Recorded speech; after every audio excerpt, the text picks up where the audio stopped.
আমরা আজকে করব কাঁচা চিড়ের বড়া। আমরা তো ধনেপাতার বড়া, পটল ভাজা বিভিন্ন জিনিস খাই। আজকে আমরা খাবো একটা নতুন জিনিস, চিড়ের কাঁচা চিড়ে দিয়ে বড়া। আমি এখানে 50 গ্রাম মতন কাঁচা চিড়ে নিয়েছি। এটাকে আগে ভালো করে ভিজিয়ে আমি 10 মিনিট চিড়েটাকে ভিজতে দেবো ভালো করে। চিড়ে ভালো করে ধুয়ে নিয়েছি। এরকম অল্প জলে চিড়েটাকে আমি 10-15 মিনিট ভিজতে দেবো। ভিজে ফুলে উঠলে তারপরে এটাকে মেখে বড়া করব আমরা। 10 মিনিট পর আমরা ফিরে এলাম। যে জলটা দিয়ে ভিজিয়ে রেখেছিলাম জলটা কিন্তু সব চিড়েটা শুষে নিয়ে চিড়েটা ফুলে উঠেছে। চিড়েটা সুন্দর নরম হয়ে গেছে। এরপরে আমি এর সঙ্গে এক এক করে সব কিছু মেশাবো। দিয়ে দিচ্ছি কিছুটা ধুয়ে রাখা কারি পাতা। কারি পাতাটা না দিলেও হবে, যে যেমন পছন্দ করেন দেবেন। কারি পাতাটা দিলে গন্ধটা ভালো আসে ভাজাতে। কাঁচা লঙ্কা কুচি, 4-5টা কাঁচা লঙ্কা আমি কুচিয়ে নিয়েছিলাম। 1 চা চামচ চিনি, সামান্য হলুদ,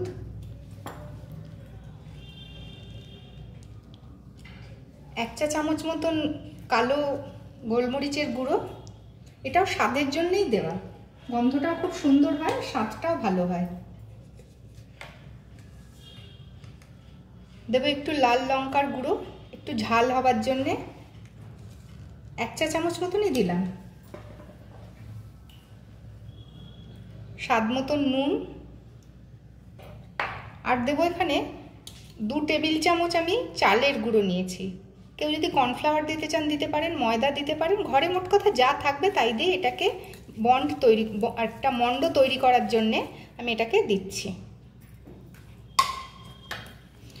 জল কিন্তু আর দেবো না। এই চিড়েটাতেই ভিজে যেমন হয়ে গেছে এতেই হয়ে যাবে ভালো করে মেখে রাখলে।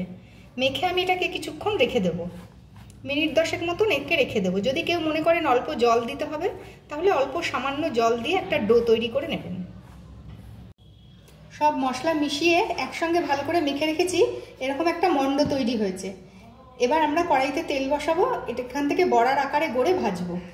কড়াইতে সাদা তেল দিচ্ছি। তেলটা ভালো করে কড়া করে গরম করে নিতে হবে। ফ্লেমটা কিন্তু আমি এখানে হাইয়েই রেখেছি তেলটা গরম হওয়ার জন্যে। তেল ভালো গরম হয়ে গেছে, গ্যাসের ফ্লেমটা আমি সিমে দিয়ে দিয়েছি। এবার এগুলো বড়ার আকারে তেলের মধ্যে দিয়ে দেবো। খুব বেশি বড় করব না, একটু ছোটই করব, তাহলে খেতে ভালো লাগে। মচমচে হলে খেতে ভালো লাগবে।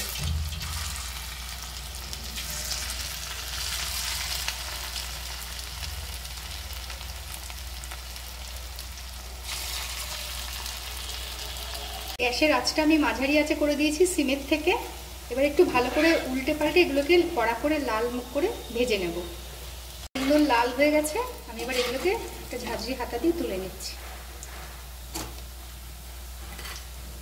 আমাদের আজকের রেসিপি চিড়ের বড়া, মুচমুচে চিড়ের বড়া তৈরি। সন্ধ্যাবেলা চায়ের সাথে, কফির সাথে বা ভাতের সাথে, ডালের সাথেও কিন্তু খারাপ লাগে না, খুব ভালোই লাগে। খুব মজাদার কিন্তু একটা রেসিপি, আপনারা করে দেখতে পারেন।